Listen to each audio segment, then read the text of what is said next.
जिस दिन जालिम अपने हाथ काट काट खाएगा और कहेगा कि ऐ काश मैंने पैगंबर के साथ रास्ता इख्तियार किया होता।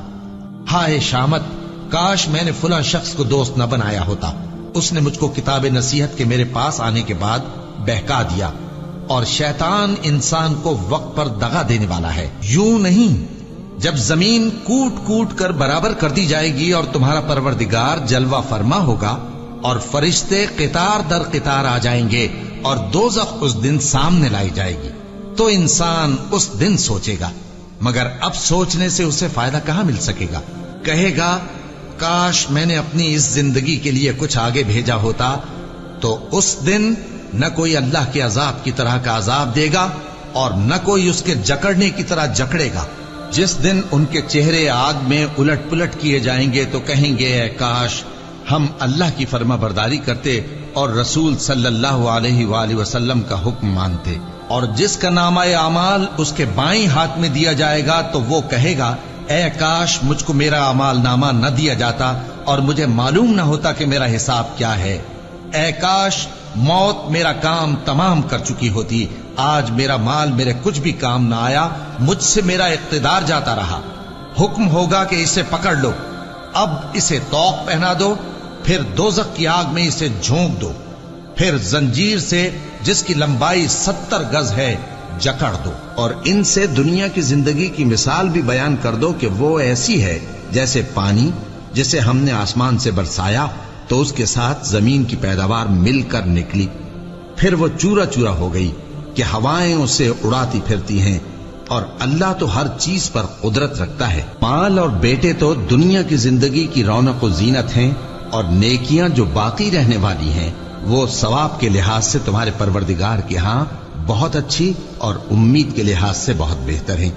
और जिस दिन हम पहाड़ों को चलाएंगे और तुम जमीन को साफ मैदान देखोगे और इन लोगों को हम जमा कर लेंगे तो इनमें से किसी को भी नहीं छोड़ेंगे और सब तुम्हारे परवरदिगार के सामने सफ बांध कर लाए जाएंगे। तो हम इनसे कहेंगे कि जिस तरह हमने तुमको पहली बार पैदा किया था उसी तरह आज तुम हमारे सामने आए, लेकिन तुमने तो ये ख्याल कर रखा था कि हमने तुम्हारे लिए क़यामत का कोई वक्त मुकर्रर ही नहीं किया। और आमाल की किताब खोल कर रखी जाएगी तो तुम गुनाहगारों को देखोगे कि जो कुछ उसमें लिखा होगा उससे डर रहे होंगे और कहेंगे हाय शामत, ये कैसी किताब है कि न छोटी बात को छोड़ती है न बड़ी को, कोई बात भी नहीं मगर उसे लिख रखा है। और जो जो अमल किए होंगे सबको हाजिर पाएंगे और तुम्हारा परवरदिगार किसी पर जुल्म नहीं करेगा। काश तुम इनको उस वक्त देखो जब ये दोज़ख के किनारे खड़े किए जाएंगे और कहेंगे कि ऐ काश हम फिर दुनिया में लौटा दिए जाएं ताकि अपने परवरदिगार की आयतों की तकजीब न करें और मोमिन हो जाएं। हाँ, ये जो कुछ पहले छुपाया करते थे आज इन पर जाहिर हो गया है। और अगर ये दुनिया में लौटाए भी जाएं तो जिन कामों से इनको मना किया गया था वही फिर करने लगे। कुछ शक नहीं कि ये झूठे हैं और कहते हैं कि हमारी जो दुनिया की जिंदगी है बस यही जिंदगी है और हम मरने के बाद फिर जिंदा नहीं किए जाएंगे। और काश तुम इनको उस वक्त देखो जब ये अपने परवरदिगार के सामने खड़े किए जाएंगे। वो फरमाएगा क्या ये दोबारा जिंदा होना बरहक नहीं? तो कहेंगे क्यों नहीं, हमारे परवरदिगार की कसम बिल्कुल बरहक है। अल्लाह फरमाएगा अब कुफ्र के बदले जो दुनिया में करते थे अजाब के मजे चखो। जिन लोगों ने अल्लाह के रूबरू हाजिर होने को झूठ समझा वो घाटे में आ गए, यहां तक कि जब उन पर क़यामत नागहां आ मौजूद होगी तो बोल उठेंगे कि हाय उस कोताही पर अफसोस है जो हमने क़यामत के बारे में की। और वो अपने अमाल के बोझ अपनी पीठों पर उठाए हुए होंगे। देखो जो बोझ ये उठा रहे हैं बहुत बुरा है। और दुनिया की जिंदगी तो एक खेल और मशगला है और बहुत अच्छा घर तो आखिरत का घर है, यानी उनके लिए जो अल्लाह से डरते हैं। क्या तुम समझते नहीं? ये लोग इसी तरह गफलत में रहेंगे यहां तक कि जब इनमें से किसी के पास मौत आ जाएगी तो कहेगा कि ऐ परवरदिगार मुझे फिर दुनिया में वापस भेज दे ताकि मैं उसमें जिसे छोड़ आया हूं नेक काम किया करूं। हरगिज नहीं, ये एक ऐसी बात है कि वो इसे जबान से कह रहा होगा और इसके साथ अमल नहीं होगा। और उनके पीछे बरज़ख है जहां वो उस दिन तक के दोबारा उठाए जाएंगे रहेंगे। फिर जब सूर फूंका जाएगा तो न तो उनमें कराबतें रहेंगी اور نہ ایک دوسرے کو پوچھیں گے۔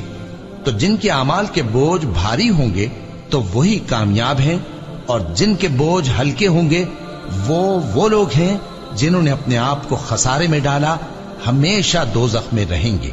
آگ ان کے چہروں کو جھلس دے گی اور وہ اس میں بد شکل ہو رہے ہوں گے۔ کیا تم کو میری آیتیں پڑھ کر نہیں سنائی جاتی تھیں؟ پھر تم تو ان کو جھٹلائے ہی جاتے تھے۔ وہ کہیں گے اے ہمارے پروردگار، ہم پر ہماری کمبختی غالب آ گئی اور ہم رستے سے بھٹک گئے۔ اے پروردگار، ہم کو اس میں سے نکال دے، اگر ہم پھر ایسے کام کریں تو ظالم ہوں گے۔ فرمائے گا کہ اسی میں ذلت کے ساتھ پڑے رہو اور مجھ سے بات نہ کرو۔ میرے بندوں میں ایک گروہ تھا جو دعا کیا کرتا تھا کہ اے ہمارے پروردگار، ہم ایمان لائے تو تو ہم کو بخش دے اور ہم پر رحم فرما، اور تو سب سے بہتر رحم کرنے والا ہے۔ تو تم ان سے تمسخر کرتے رہے یہاں تک کہ ان کے پیچھے میری یاد بھی بھول گئے، اور تم ہمیشہ ان سے ہنسی کیا کرتے تھے۔ آج میں نے ان کو ان کے صبر کا بدلہ دیا کہ وہی کامیاب ہو گئے۔ اللہ پوچھے گا کہ تم زمین میں کتنے برس رہے؟ وہ کہیں گے کہ ہم 1 روز یا 1 روز سے بھی کم رہے تھے۔ شمار کرنے والوں سے پوچھ لیجئے۔ اللہ فرمائے گا کہ وہاں تم بہت ہی کم رہے، کاش تم جانتے ہوتے۔ کیا تم یہ خیال کرتے ہو کہ ہم نے تم کو بے مقصد پیدا کیا ہے، اور یہ کہ تم ہماری طرف لوٹ کر نہیں آؤ گے؟ تو اللہ جو سچا بادشاہ ہے، اس کی شان اس سے اونچی ہے، اس کے سوا کوئی معبود نہیں، وہی عرش کریم کا مالک ہے۔ اے پیغمبر، میری طرف سے لوگوں کو کہہ دو کہ اے میرے بندو، جنہوں نے اپنی جانوں پر زیادتی کی ہے، اللہ کی رحمت سے نا امید نہ ہونا۔ اللہ تو سب گناہوں کو بخش دیتا ہے، بے شک وہی تو ہے بڑا بخشنے والا، بڑا مہربان۔ اور اس سے پہلے کہ تم پر عذاب آ واقع ہو، اپنے پروردگار کی طرف رجوع کرو اور اس کے فرما بردار ہو جاؤ، ورنہ بعد میں تم کو مدد نہیں ملے گی۔ اور اس سے پہلے کہ تم پر ناگہاں عذاب آ جائے اور تم کو خبر بھی نہ ہو، اس نہایت اچھی کتاب کی جو تمہارے پروردگار کی طرف سے تمہاری جانب نازل ہوئی ہے پیروی کرو۔ ایسا نہ ہو کہ اس وقت کوئی شخص کہنے لگے کہ ہائے اس کوتاہی پر افسوس ہے جو میں نے اللہ کا حق ماننے میں کی، اور میں تو ہنسی ہی کرتا رہا۔ یا یہ کہنے لگے کہ اگر اللہ مجھ کو ہدایت دیتا تو میں بھی پرہیزگاروں میں ہوتا۔ یا جب عذاب دیکھ لے تو کہنے لگے کہ اگر مجھے پھر ایک دفعہ دنیا میں جانا ہو تو میں نیکوکاروں میں ہو جاؤں۔ ارشاد ہوگا کیوں نہیں، میری آیتیں تیرے پاس پہنچ گئی تھی مگر تو نے ان کو جھٹلایا اور شیخی میں آ گیا اور تو کافر بن گیا۔ اور اے مخاطب، جن لوگوں نے اللہ پر جھوٹ بولا، تم قیامت کے دن دیکھو گے کہ ان کے چہرے سیاہ ہو رہے ہوں گے۔ کیا تکبر کرنے والوں کا ٹھکانہ دوزخ میں نہیں ہے؟ اور جو پرہیزگار ہیں ان کی کامیابی کے سبب اللہ ان کو نجات دے گا، نہ تو ان کو کوئی تکلیف پہنچے گی اور نہ وہ غمناک ہوں گے۔ اللہ ہی ہر چیز کا پیدا کرنے والا ہے اور وہی ہر چیز کا نگراں ہے۔ اسی کے پاس آسمانوں اور زمین کی کنجیاں ہیں، اور جنہوں نے اللہ کی آیتوں سے کفر کیا وہی نقصان اٹھانے والے ہیں۔